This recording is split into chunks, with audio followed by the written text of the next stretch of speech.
Happy holidays. Happy Thanksgiving.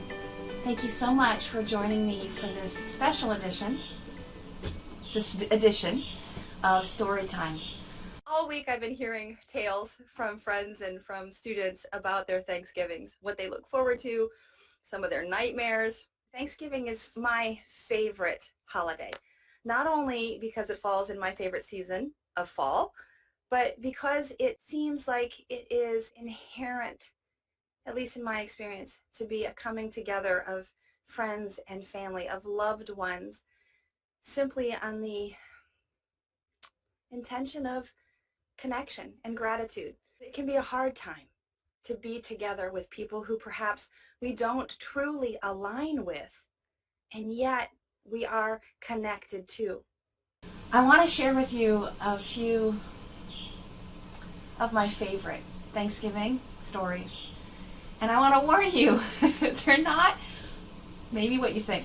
They're stories that I continue are being retold, that they shed a light deeper into not only who I am, but what I want to remember about my life and about the people I share my life with.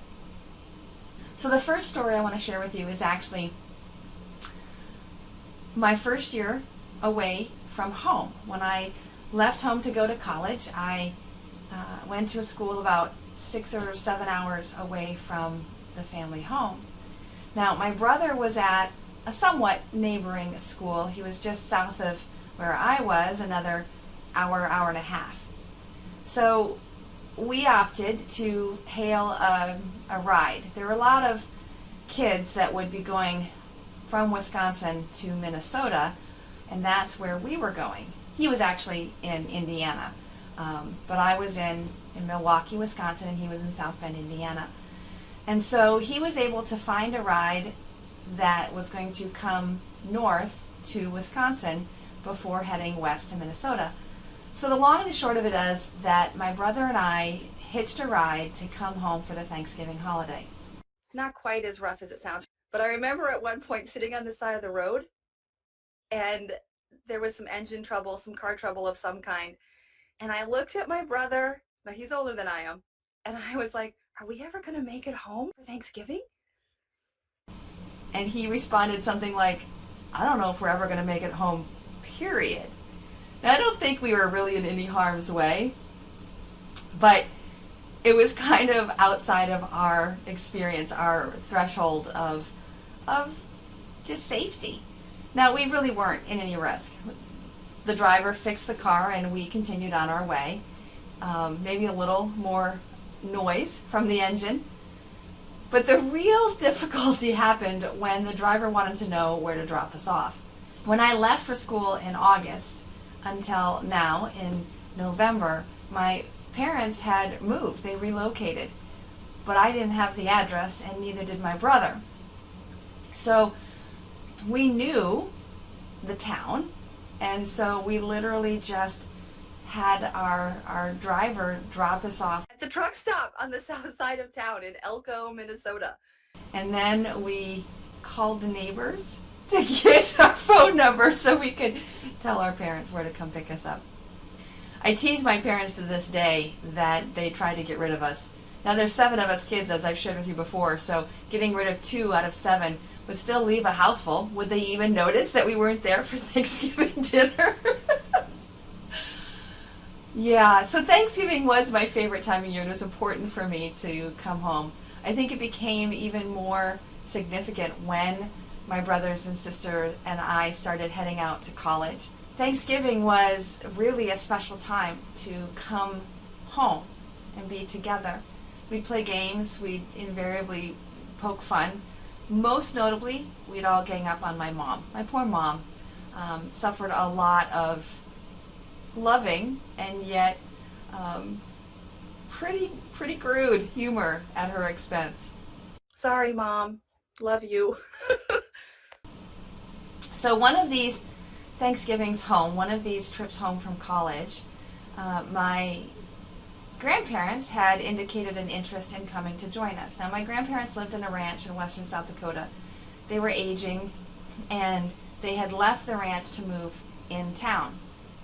So I volunteered to drive out to get them. Now it's about, I would guess, probably an 8 to 10 hour drive. My brother came with me and we took a big beast of a Suburban. Not quite halfway there, the weather turned really foul and the visibility diminished down to maybe 20 feet. I was driving cautiously, slowly, but apparently that's not enough in the South Dakota winters.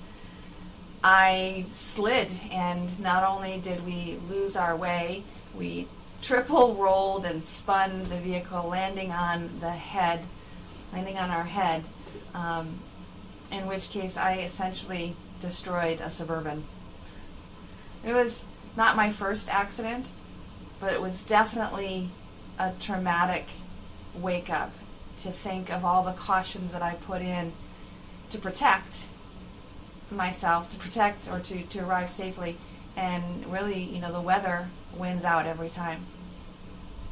We were very fortunate, very, very fortunate. I looked to my passenger seat and my young brother, who's a high school student. I was so afraid that he was hurt, and he was fine. In fact, he was probably more calm than I was, as the big sister. Anyway, we made it home safely. We never told my grandparents that I had attempted to come get them. We wanted to surprise them, but they would have been incredibly concerned of my safety, and rightly so, apparently, that they would have felt awful had anything happened to me, or my brother, or anyone else for that matter. So anyway, by the time we got home, we moved on with the holidays, and we ended up calling my grandparents, but never telling them the truth about the ride and the accident. So why do I love this story particularly?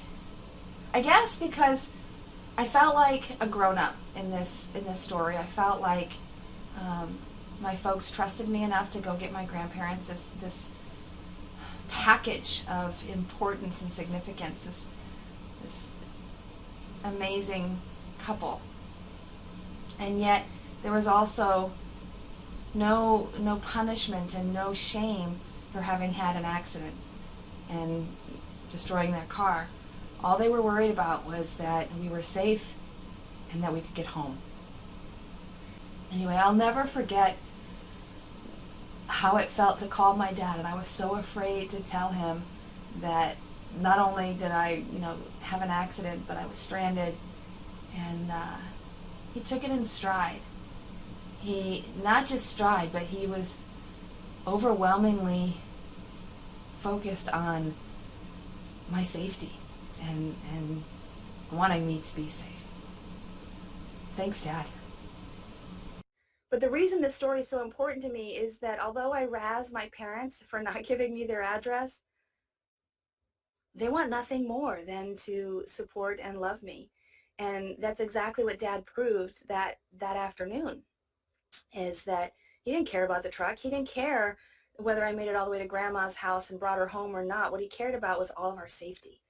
And so that was what he did. He just affirmed that he loved me. He affirmed that it was most important that we were safe and that we would get home after a short visit with friends right there in Sioux Falls. So even in trauma, there's joy, there's connection and celebration. So the third story I want to share with you is actually a few years later, quite a few years later actually. And it's a story of my grandmother, the one that I went to go pick up and was unable to retrieve. She is my dad's mom and my namesake, so my middle name is her first name. And so it's always been a tender relationship for me. I adore my grandmother. Oh, I didn't expect to get quite so emotional today. But it was the Thanksgiving, it was November of 1998, and I had just finished my cross-country bike trip. So I had seen my family sporadically across the country as I had ridden my bike and had the pleasure of seeing a number of them. But this was a re-entry, and so we gathered in Chicago, actually at my aunt's house, and my grandparents couldn't be there. My dad and my grandpa had actually passed away a few years earlier, And in fact, his ceremony, wow, I'm just remembering this now, his dedication and putting his tombstone on his grave happened while I was riding on my bike, and I couldn't make it there. But here we are at Thanksgiving, and we've all gathered at my aunt's house and had a fabulous meal together between my cousins and my aunt, my uncle, and my parents. But she would have loved to know that two of her children and their children had gathered together for that Thanksgiving together in our homes. So Thursday's Thanksgiving, and Friday my cousin has a band that he is going to be performing downtown. So Friday morning we wake to the news that my grandmother has passed. Although it was for a sad occasion, I like to remember it like this. The day after Thanksgiving that year in 1998 was the day that my grandmother passed and my brothers got arrested. Now, fortunately, those two are not related. And yet, there's a relief in it because she was aging very rapidly. She was having some dementia and really not thriving and no longer able to engage in the world. She'd lost her sight many years ago, but it was when the dementia set in that she really started to become frail.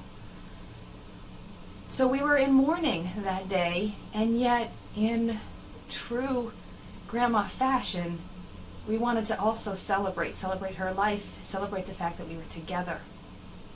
And so a number of us went out to see my cousin's show.